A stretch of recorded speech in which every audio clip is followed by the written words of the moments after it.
നമസ്കാരം. Raf talk ഫുട്ബോളിലേക്ക് അവർക്കും സ്വാഗതം. ഇടതുഭാഗത്ത് നെയ്മർ, വലതുഭാഗത്ത് മെസ്സി, നടുവിൽ ക്രിസ്ത്യാനോ. എംബപ്പേ അല്ല കേട്ടോ, Cristiano.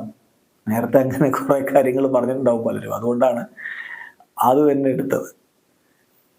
ഇടതുപാർശ്വത്തിൽ Neymar junior, വലതുപാർശ്വത്തിൽ Lionel Messi, സ്ട്രൈക്കറുടെ റോളിൽ മധ്യത്തിൽ ആക്രമണങ്ങളുടെ കുന്തമുനയായി ക്രിസ്ത്യാനോ റൊണാൾഡോ.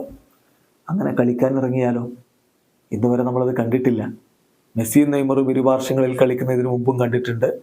മധ്യത്തിൽ സ്ട്രൈക്കറായിട്ട് ക്രിസ്ത്യാനോ കൂടി എത്തിയാൽ ആ മുന്നേറ്റത്തെ തടയാൻ പിന്നെ ആർക്ക് കഴിയും? അങ്ങനെ ഒരു ഡ്രീം 11, ആ സ്വപ്നം പെഡ്രിക്കുണ്ട്. പെഡ്രി ബായ് ലാനോസുമായിട്ട് നടത്തിയിട്ടുള്ള ടിച്ചിലെ ചർച്ചയിൽ, ആ ഒരു സ്ട്രീമിങ്ങിൽ തൻ്റെ ബെസ്റ്റ് 11, തൻ്റെ ഡ്രീം 11 അദ്ദേഹം പറയുന്നുണ്ട്.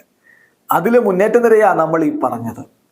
എന്തായാലും എന്താണ് പെഡ്രിയുടെ ഓൾ ടൈം 11 നമ്മളൊന്ന് പരിശോധിക്കുന്നു. ഗോൾ കീപ്പറായിട്ട് Andre ter Stegen, Marc Andre ter Stegen. ഡിഫൻസിൽ ഡാനി ആൽവസും പി കെയും സെർജിയോ റാമോസും ജോഡി ആൽബയും. വല്ലാത്തൊരു ഡിഫൻസാണ്. പി കെയും സെർജിയോ റാമോസും അവർ നേരത്തെ ഒരുമിച്ച് കളിച്ചിട്ടുള്ളവരാണ് സ്പാനിഷ് ദേശീയ ടീമിന് വേണ്ടി. ജോഡി ആൽബയുണ്ട്, കൂടാതെ ഡാനി ആൽവസും. ഇതാണ് ഡിഫൻസ്.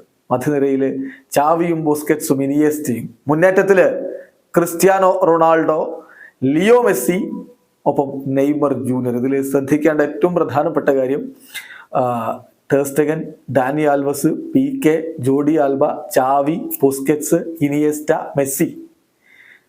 ഈ താരങ്ങളൊക്കെ, നെയ്മർ ജൂനിയർ, ഈ താരങ്ങളൊക്കെ ബാഴ്സലോണയ്ക്ക് വേണ്ടി കളിച്ചിട്ടുള്ളവരാണ്. 2 താരങ്ങളാണ് ബാഴ്സയുടെ താരങ്ങളല്ലാതെ അദ്ദേഹത്തിൻ്റെ ഓൾ ടൈം 11 ഉള്ളത്. അത് ഒന്ന് സെർജിയോ റാമോസും മറ്റൊന്ന് സാക്ഷാൽ ക്രിസ്ത്യാനോ റൊണാൾഡോയുമാണ്. ഇവിടെ അവസാനിക്കുന്നു. ഫുട്ബോൾ ലോകത്തെ കൂടുതൽ വിശേഷങ്ങളുമായി റാഫ് ടോക്സ് എത്താം.